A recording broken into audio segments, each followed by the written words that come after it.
오늘은 에베소서 3장 1절부터 4절까지 말씀을 공부하겠습니다. 우리 한 목소리 한번 같이 읽겠습니다. 시작. 이러므로 그리스도 예수의 일로 너희 이방인을 위하여 갇힌 자 된 나 바울이 말하거니와 너희를 위하여 내게 주신 하나님의 그 은혜의 경륜을 너희가 들었을 터이라.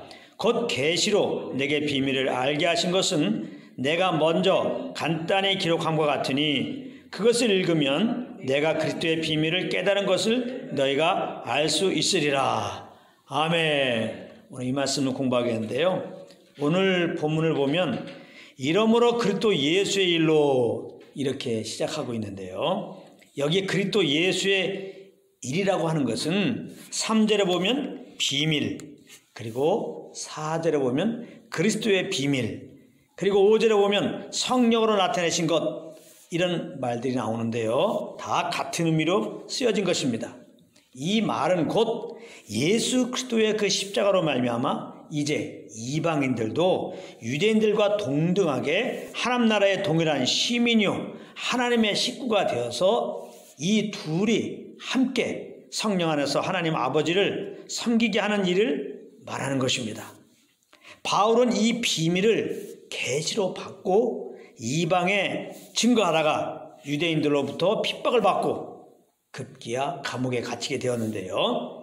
그래서 오늘 본문에 보면 그리스도 예수의 일로 너희 이방인을 위하여 갇힌 자 된 나 바울이 이렇게 표현한 것입니다.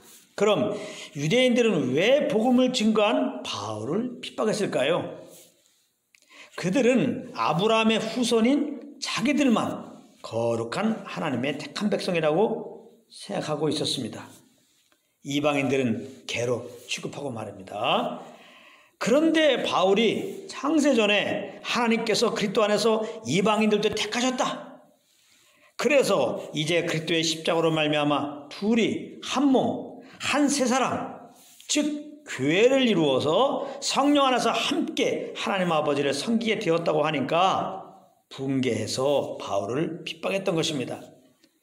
이와 같이 십자가의 복음을 증거하면 스스로 어렵다 여기고 있는 자들로부터 미움을 받고 핍박을 받게 되어 있는 것입니다. 왜냐하면 복음은 유대인이나 이방인이나 모두 불순종의 아들로서 본질상 진노의 자녀임을 선포하고 있기 때문입니다. 그럼에도 물론 우리는 복음을 부끄러워하지 말고 유대인이나 이방인들에게 복음을 증거해야 됩니다. 왜냐하면 이 복음은 모든 믿는 자에게 구원을 주시는 하나님의 능력이 되기 때문입니다. 로마서 1장 16절입니다. 내가 복음을 부끄러워하지 아니하노니 이 복음은 모든 믿는 자에게 구원을 주시는 하나님의 능력이 됩니다. 먼저는 유대인에게요, 그리고 헬라인에게로다. 이렇게 말씀하고 있습니다.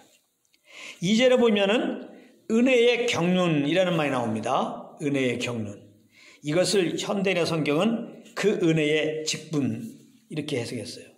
그리고 공동번역은 은혜의 일꾼 이렇게 번역했습니다. 그러니까 여기서의 경륜은 직분이라는 의미인 것입니다.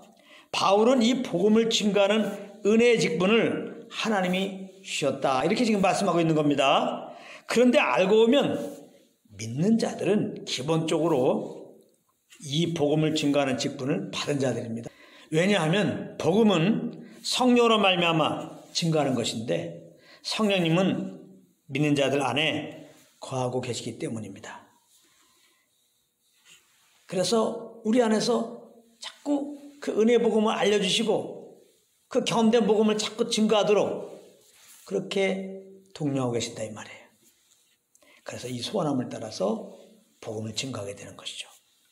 그러므로 성령의 소원함을 따라서 복음을 증거함으로 은혜의 복음을 증거하는 직분자로서의 사명을 잘 감당하시는 여러분들이 되시기를 예수님의 이름으로 축복합니다. 3절에 보면 바울은 하나님께서 자기에게 계시로 비밀을 알게 하신 것을 먼저 간단히 기록했다고 했는데 어디에 기록했느냐? 우리가 이미 공부한 바 있는 에베소서 2장 13절부터 22절까지 말씀입니다. 이 말씀 즉 그리스도의 십자가로 이방인과 유대인이 구원을 받고 이제 그리스도 안에서 한 몸, 한 세 사람이 되어서 이제 하나님이 거하실 온전한 처소로 지어져 가고 있다는 이 비밀은 하나님의 계시로 알았다는 것입니다. 이 말은 다른 말로 말하자면 자기가 연구하고 깨달아서 안 것이 아니라는 것이죠. 그래서 바울은 에베소 1장에서 에베소 성도들을 위해 기도할 때 17절에 보면은 지혜와 계시형을 주셔서 하나님을 알 수 있도록 하나님의 그 경륜과 계획을 알게 해달라고 기도를 했던 것입니다. 그러므로 우리도 날마다 하나님께 드려야 할 기도가 무엇이냐? 바로 사도 바울의 에베소 성도들을 위해 드린 이 기도인 것입니다. 지혜와 계시형을 주셔서 하나님의 그 경륜과 계획을 알게 해주소서.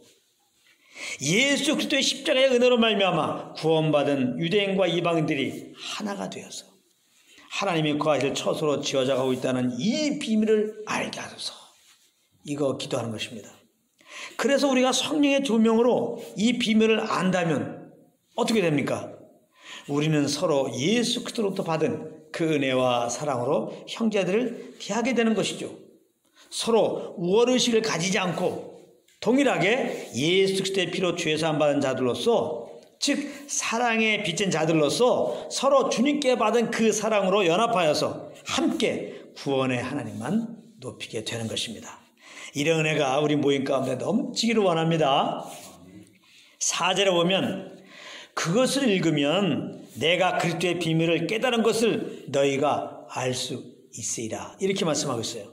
바울은 자기가 받은 그리스도의 비밀을 기록해 놓은 것이기 때문에 그것을 읽으면 자기처럼 계시를 안 받아도 자기가 깨달은 만큼 그 비밀을 알게 한다는 말씀이죠.